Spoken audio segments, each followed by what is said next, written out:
Hello and welcome to a new episode of the Seriously in Business podcast. It is a pleasure to come to you today with a really cool interview.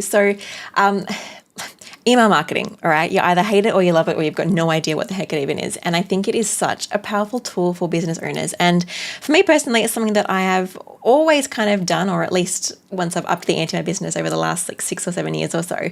But there's always different things I just don't know and I don't understand, whether it's like what size of email images should I put in here? Should I even put images in my email? Is that going to affect deliverability? Or what is deliverability? And how should I segment my audience? Or should I segment my audience? Or is segmenting, what is segmenting? Like all of these things to know about to make sure that the emails that we send are really worthwhile and are really actually working to grow our business and why we should even bother with this stuff. And so I have an incredible guest to share with you. Her name is Tamsin STARKE and she is from Email Parade. What a cool name. And she has a little boutique agency where she helps business owners, e-commerce and service business owners to create incredible email marketing campaigns. And I pick her brain for many, many questions. I could have kept going for another hour around email marketing and how we can make sure we're designing it well, why we can't use our own fonts in email marketing, and all sorts of different things. So I'm really excited to share this with you and hope you love this chat as much as I did. All right, let's get into it.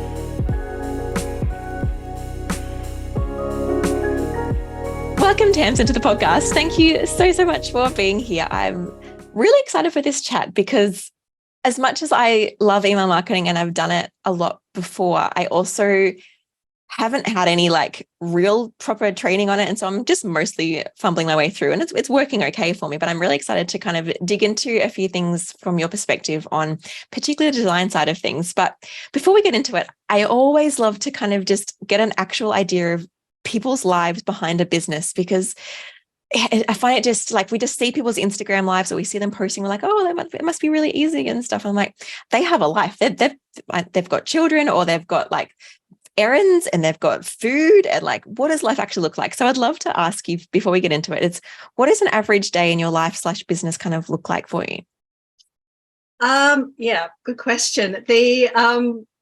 I usually create my mornings around family time, which is usually the most chaotic part. I'm not like a 5 a.m. getting up, doing a couple of hours of work. That's just not going to get the best of me. But so what I tend to do is get everybody ready and out the door, and then I come back because I can make my business quieter, if that makes sense. I can just really focus. So once all the busy stuff's out of the way, come home from school run, and I generally have three things that I want to get done for clients and one thing for myself. So that's how I break up my day. I kind of know what that's going to be the day before. So what I do is I really break down my processes into much smaller steps.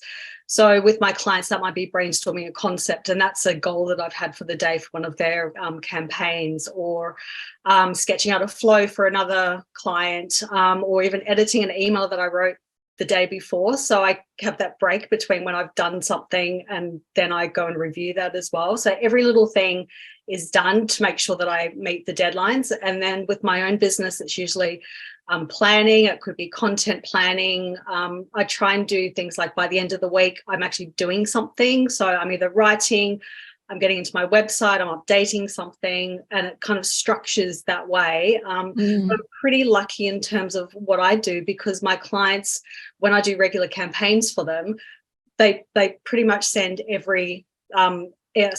week around about the same time. So I can kind of break that up, knowing that I have to hit this deadline on a Friday, or I have to hit this deadline for a Saturday send or a Tuesday send, or whatever that looks like. Yeah. And that brings so much more structure to my week as well.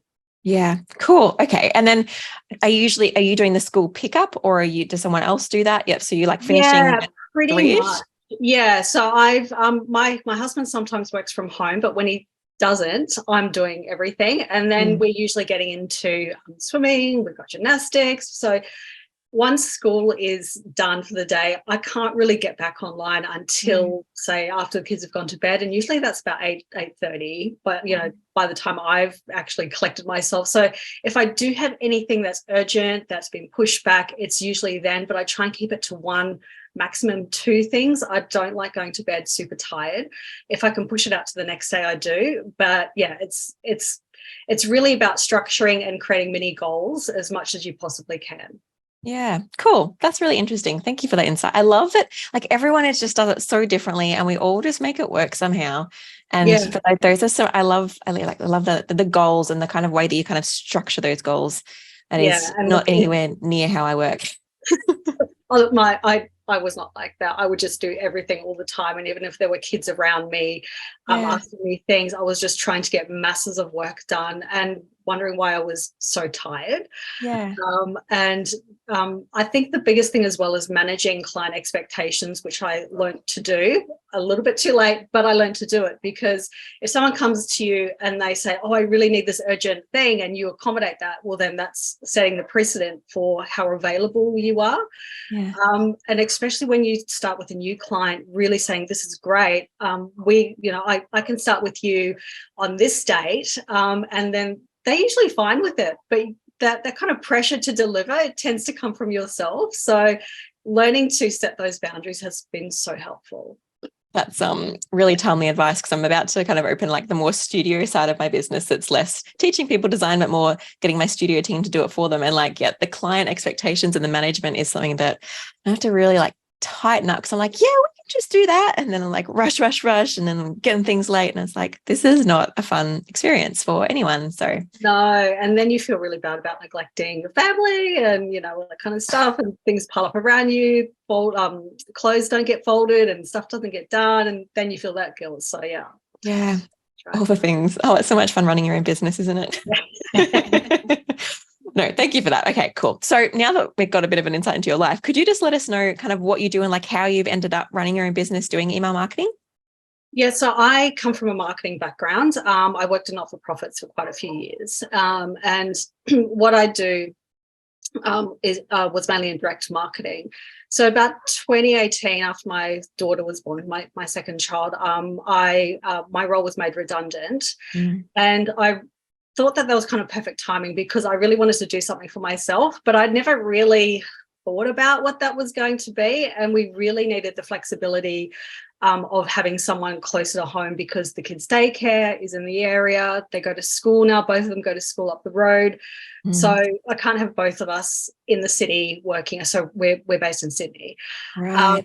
So that really kind of set the catalyst for wanting to start something for myself. But I wanted to do something that I could start really quickly, that I could use my existing skill set for, and that I just needed a laptop. I didn't need a whole bunch of equipment, that kind of stuff. So I knew what I knew, but I didn't know how that applied to the small business world. And I knew I wanted to work with mums. I knew that I wanted to work with small business owners, but I didn't really know much about the world. So what I did was I went into a couple of big Facebook groups, which were like entrepreneurial networking Facebook groups. And I said, does anyone want some free consultations? Because I can definitely help you with strategy, but that will also help me understand the needs of small business owners. I got a few people who wanted the strategy sessions with me. And of that, one of those people ended up becoming my first client. So it was a really great way to network and put myself out there, and at the same time start to learn about the industry or the processes that I wanted to implement with people and the strategies that they needed from me as well. So it's kind of like learning on the job, but knowing that I could still deliver what they needed. So that pretty much was me freelancing for like the 2 to 3 years.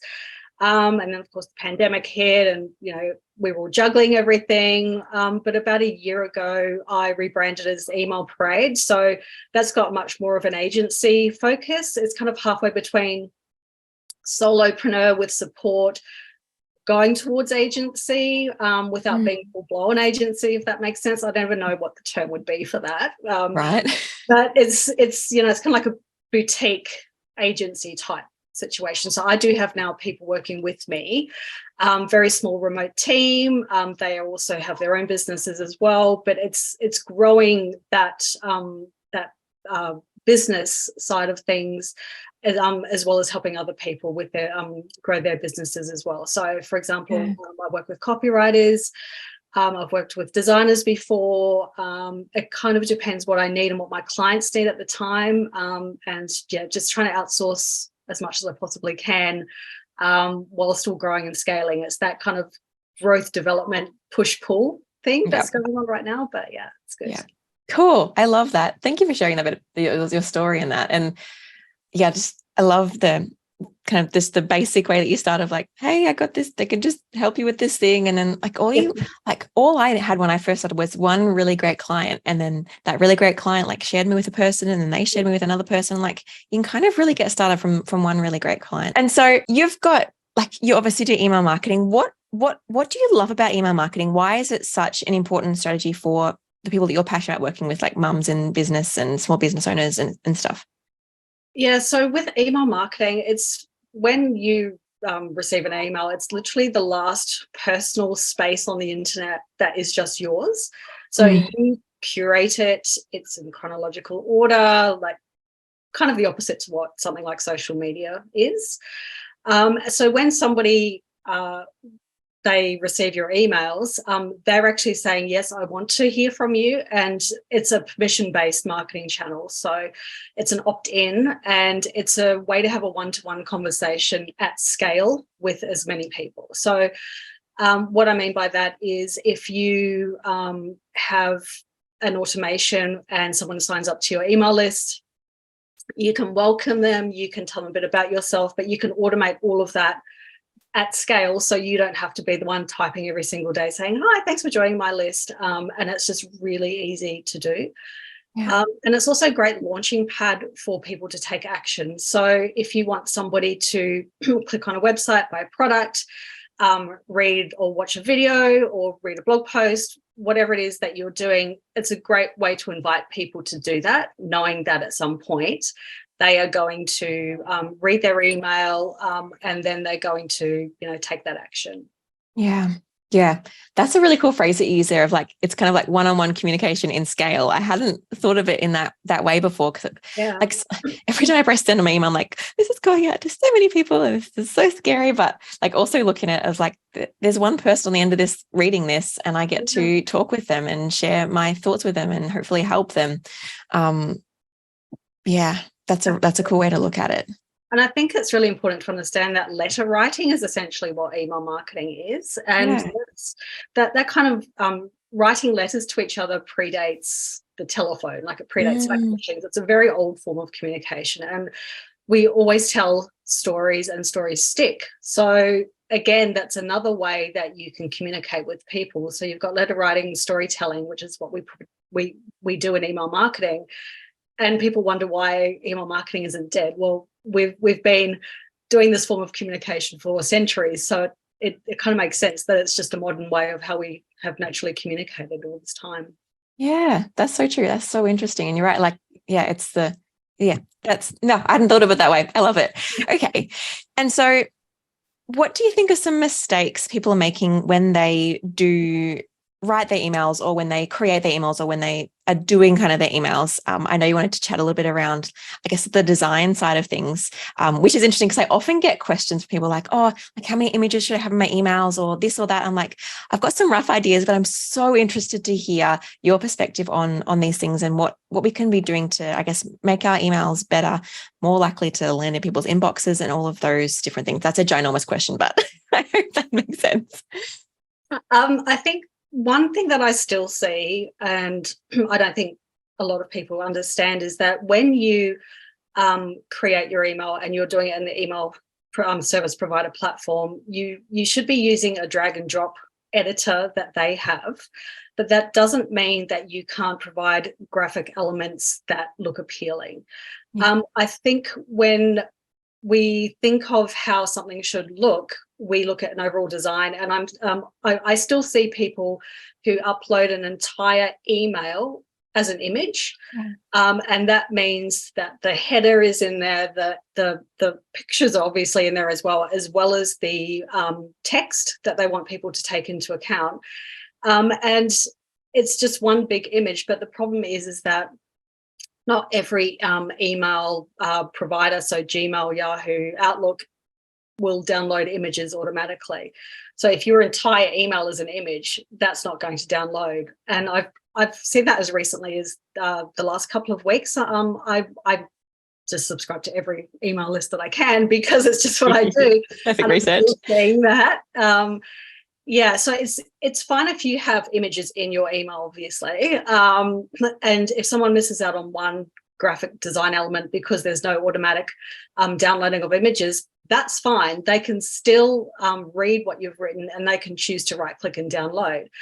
But if the whole thing's an image, then it's really just no point in sending it, because they've just missed the entire purpose of what you want to say. And as much as we think that people are going to spend that time clicking, the more barriers you put in front of people, the more they're going to either delete at best, possibly unsubscribe. So that's what you're trying to do. Yeah, we can't make it hard for people. And like, yeah, I think one of the email platforms that a couple of my clients use, it like you kind of design the email in their platform, and then it really kind of changes most of it into an image. And I'm like, that doesn't make any sense. Like, we want the text to be text, unless it's like a once-off fancy heading, maybe inside a header or something. But other than that, you really need that there. And I find what kind of happens is we just want it to look really beautiful, but readability and actually people seeing that content is so much more important than this pretty thing. And that even comes down to email signatures. So many people design their full email signature inside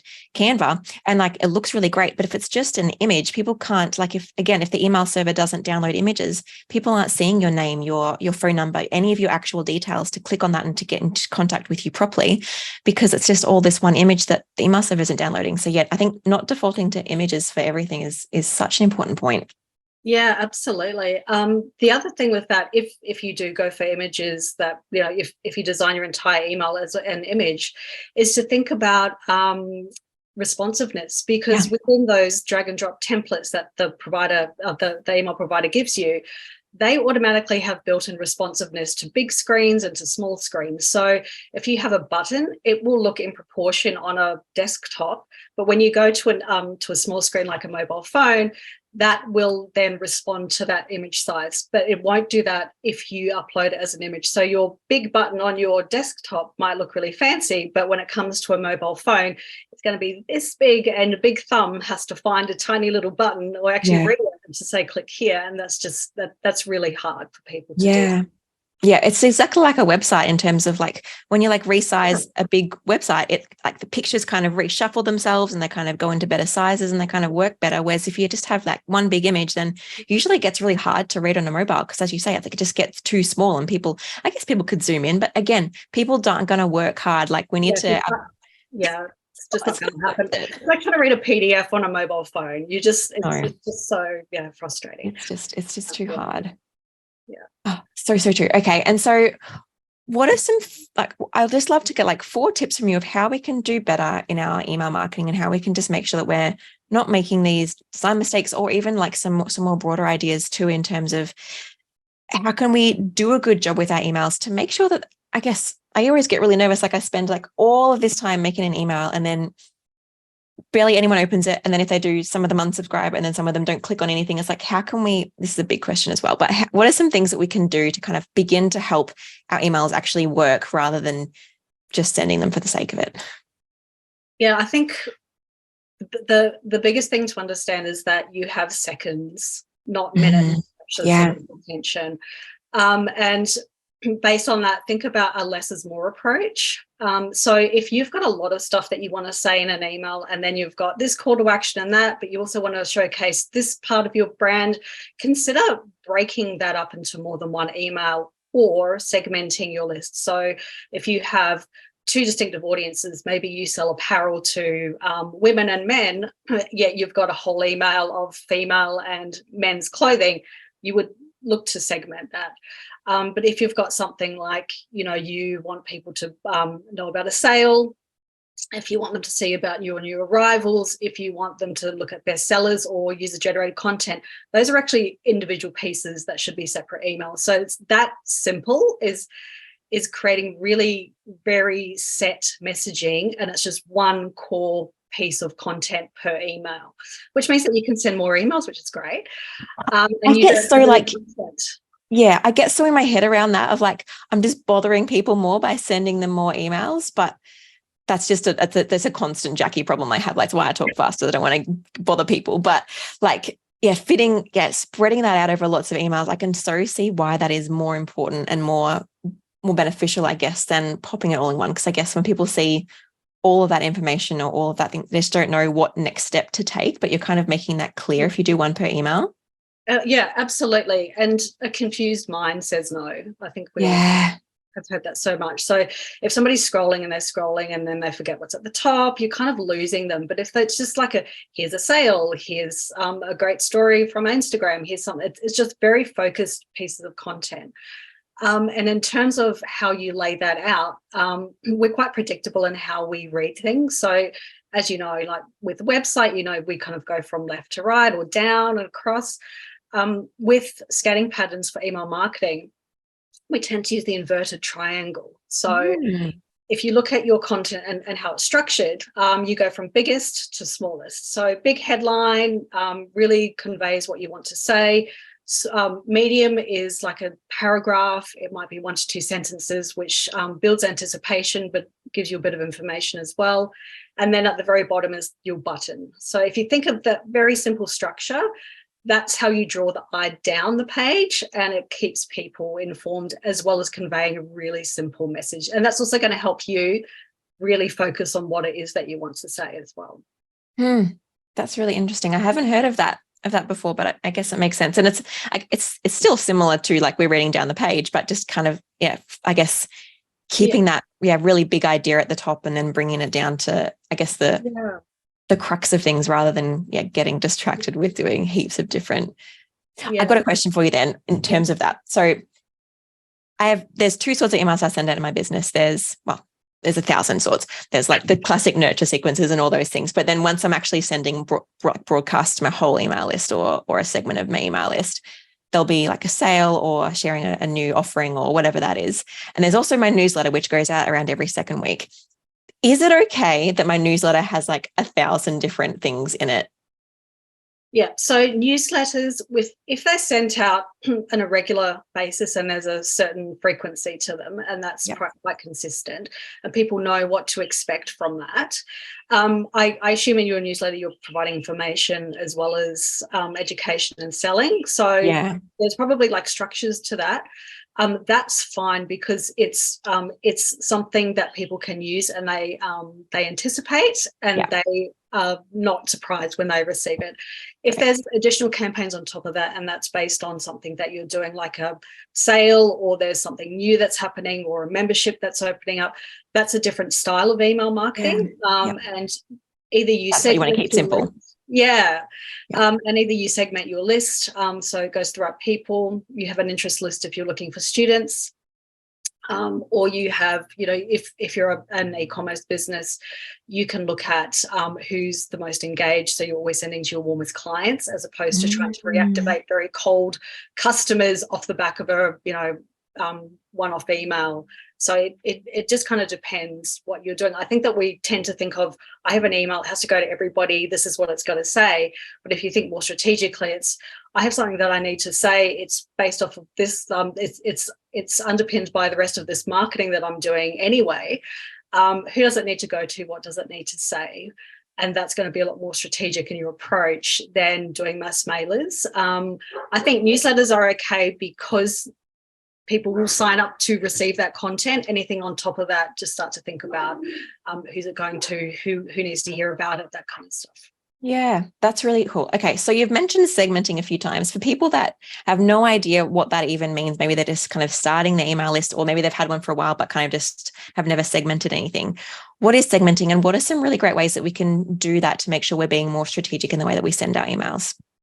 Yeah, so segmenting is literally just getting an entire group of people from your list and popping them into one smaller group. And those people would have shared characteristics. So a really easy example is people who are new to your list. They've signed up within the last minute or two and they're going into your welcome sequence. That welcome sequence is 5-7 days long, 10 days long, and they would be kept in that welcome sequence and not sent anything else because your sequence has been designed to tell them who you are, tell them how to work with you, why you're different, why buy, why choose you, testimonials, and it's just really focusing them in and piquing their interest. Whereas people who have gone through that, they've either bought from you or they haven't. That's two other types of segments. So someone who has gone on to buy from you, they are your warm customers. They would be people who would then either buy from you again or tell their friend.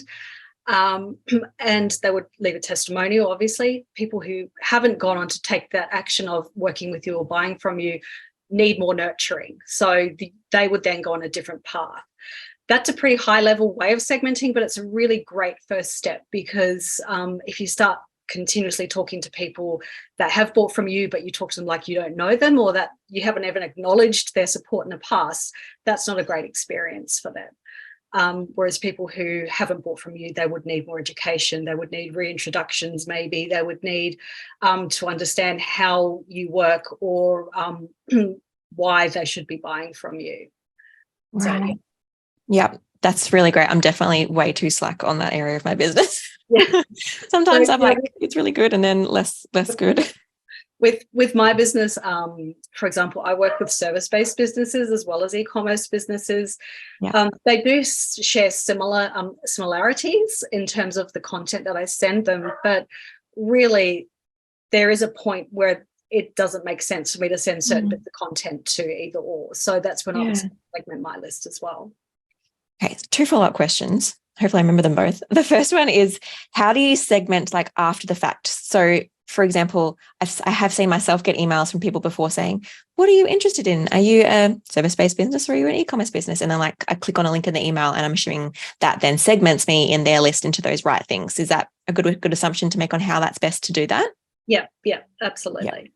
Another way to do it originally is like, do you have like a little drop-down selection or something when someone is signing up to your list where they get to choose their own segment, or do you just guess? Or so you can, if you've got an existing list and you want to know how can I segment these people, I know I've got two, like A and B people, you could send them an email, and you could set up and say, hey, I just want to make sure that the content that I'm sending you is relevant. Let me know a bit about you, and they can click on that. It would take them to a landing page, to 2 separate landing pages. You would have to set those up as well, hopefully with your email service provider. And then there would be a way of tagging their profile, so they could then go into the segment. You could do surveys. You could have these questions within a survey. You can have that as a custom field in your preferences center. So say if somebody wants to update their details with you, it's that kind of similar part of your provider, where it might say change your name, change your email address, change your cadence. So once a month from me, once a fortnight, or interest as well. So that's 2 ways that you could update that. But that would be more organic, people who would do that as they would want to update their details. So you can also push people to that section just to try and get them to keep their information updated. Yeah, cool. Okay. And so you were also talking about like if you were to have a sale, or you're sharing something that maybe, were you implying that you would send maybe a slightly different email to people that have purchased from you before to people that haven't purchased from you before? Yeah. So if you have a sale and you want, so there's a couple of things going on. You want good deliverability. So you would send that to people that you know have bought from you before. You might want to section out or segment out people who haven't bought, but you want them to know about the sale. If you send the email to the warm people first, that's going to help deliverability of the second email. But it's also going to help you see, okay, if I was to send this to everybody, how many people would, how much of this would have the email been delivered to? Because when you do a mass, say a mass email, there's only a certain amount of people that email is going to land into their inbox, their promos tab. And if you segment that out, you'll get more of the warm people receiving the email versus if you had some of the colder people in there as well, all mixed in together, if that makes sense. Being a bit more strategic about that. With warm people, you can also give them early access. That's a really great way of saying, you know, here's something that's coming up because you're a loyal customer. You get to know about this beforehand, or you can even do it by specific discount codes. And you can say, you know, new arrivals have come into the store because you've been a customer in the past. Like, you can get a quick, you know, 10% off for the next, 24 hours, and that's just for them. So there's different ways that you can reward them. Yeah. So you use the word deliverability a little bit there, which is, again, something that I've heard about, but I probably pushed into it a ginormous amount, probably as much as I should have. What are some ways, this is a big question too, what are some ways that we can increase our deliverability, I guess probably from a high level, but just some quick tips for us, if you don't mind? Yeah, so keeping your email light, and by that I mean heavy images are going to slow down the actual send rate. So Gmail, Yahoo, Outlook, they actually have a cutoff of how much of the content people will see. I think it's 200 KB, but I don't know how that relates in terms of your image size, because it does compress everything for you as well.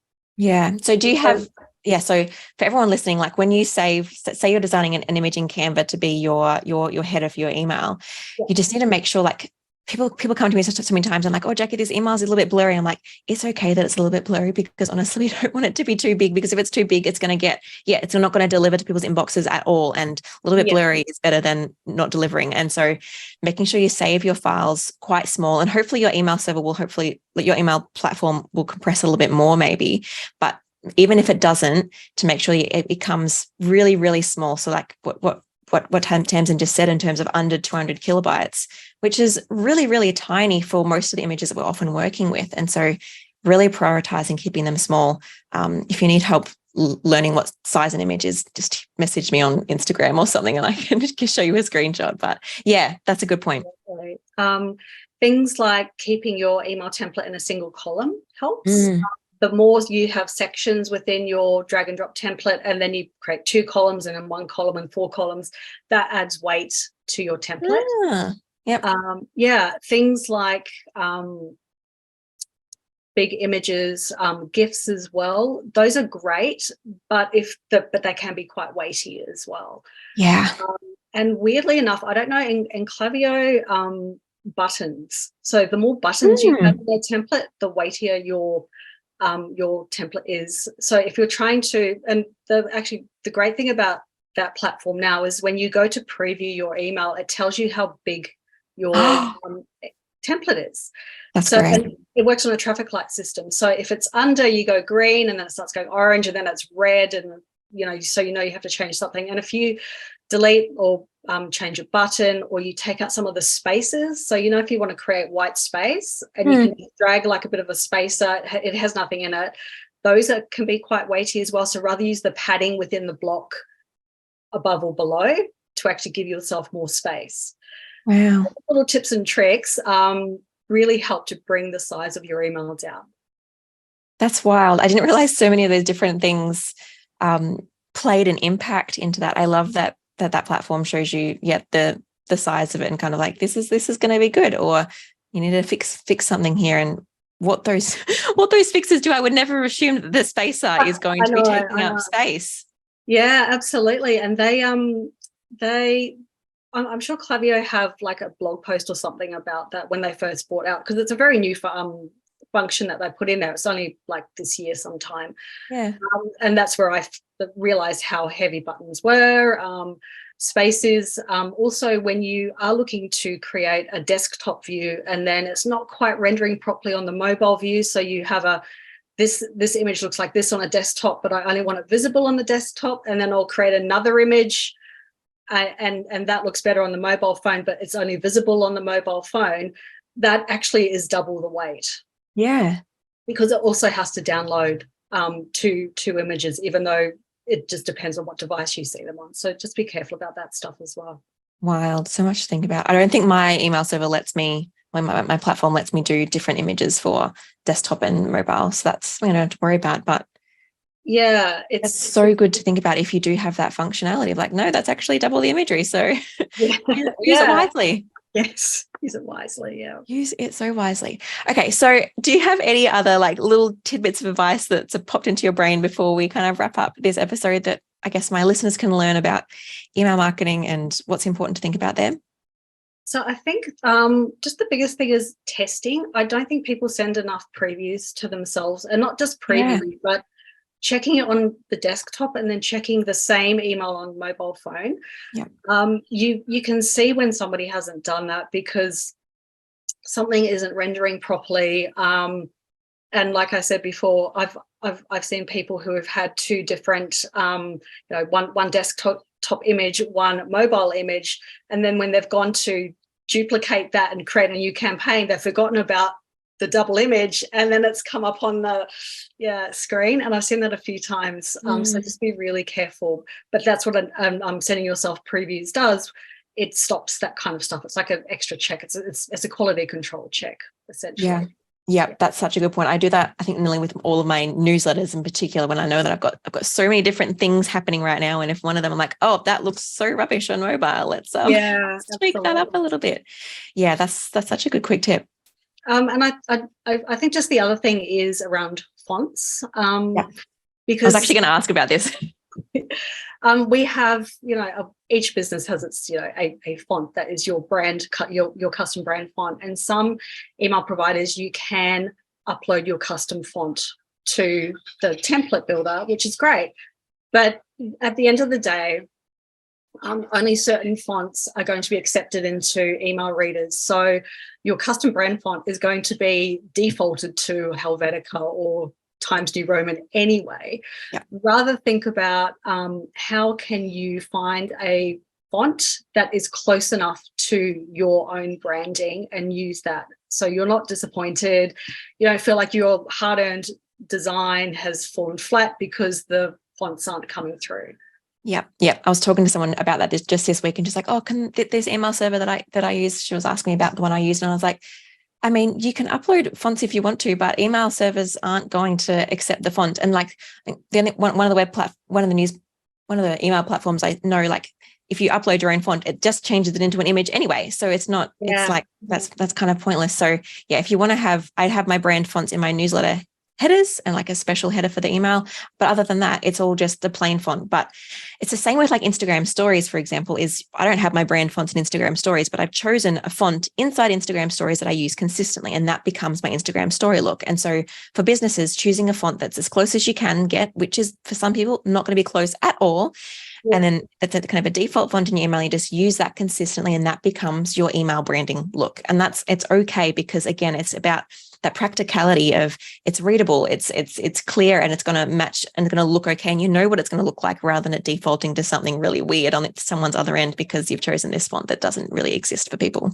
Yeah, absolutely, 100%. I mean, it'd be lovely to have all your fonts in there as well. I do find sometimes when people have used a font within an image, and it's meant to convey a piece of content, like a call to action or something like a core piece of messaging, but you can't read it because it's in a very beautiful font that is not naturally readable. If you use something like that, say if you do like a travel edit or a new arrivals edit, and you're using a font in a background as a decorative feature, I think that works really well. But if you're using it to convey your core message, it's going to be really hard to do that. So simple is always best. Yeah, 100% agree. Communication is always more important than prettiness. Otherwise, why? There's no point. That's been so helpful. Thank you so much. So if we want to learn more from you or work with you, how can we get in touch in your world? Yeah, so my website is emailparade.com.au. I'm on Instagram and Threads and Facebook and all the other pages, socials as at emailparade, one word. And yeah, it's as easy as that. Simple. Thank you so much. We'll put the links into the descriptions and all the places you find those links as well. So thank you so much for your time. I really appreciate your insights and your wisdom and your passion for email marketing, because it can be such a powerful tool for small businesses when we kind of begin to utilize it really well. And it's mostly free. So yeah, it's such a great reason to take advantage of it and connect, like what you said, with that one-on-one conversation at scale. It's the dream. So thank you so much for that. No problem. Thank you for having me. So thank you for joining Tamsin and I for that episode. I hope you found it so helpful, and I cannot wait to hear about how your emails are just taking off and growing and just delivering more and doing all of those good things. So thank you for joining me for another episode. If you are enjoying this podcast or this YouTube video, so if you're listening for the podcast version, I would love to hear a review from you. Reviews help me to get found and seen by more incredible business owners, because when I'm found and seen by more business owners business owners are being helped. And so if you have 2 spare minutes, maybe 60 seconds if you're super quick, just jump onto whatever platform you're listening and give me a review, whether it's just like, love the podcast, Jacqui, thank you, or it helps me in this, or I really hated this part. If you really don't like it, let me know too, although feel free to email me instead of putting it all over the internet. But if you really don't like it, feel free to share your opinion. You're warranted to that. I'm going on a tangent now. But thank you so much for listening. I so appreciate you being here. And if you ever have any requests for whether it's solo episodes or guests I should have on to help you in your small business journey, please let me know. I would love to make sure that I'm serving you and this content every single week. So thank you for joining me, and I'll see you next week for another episode. Bye.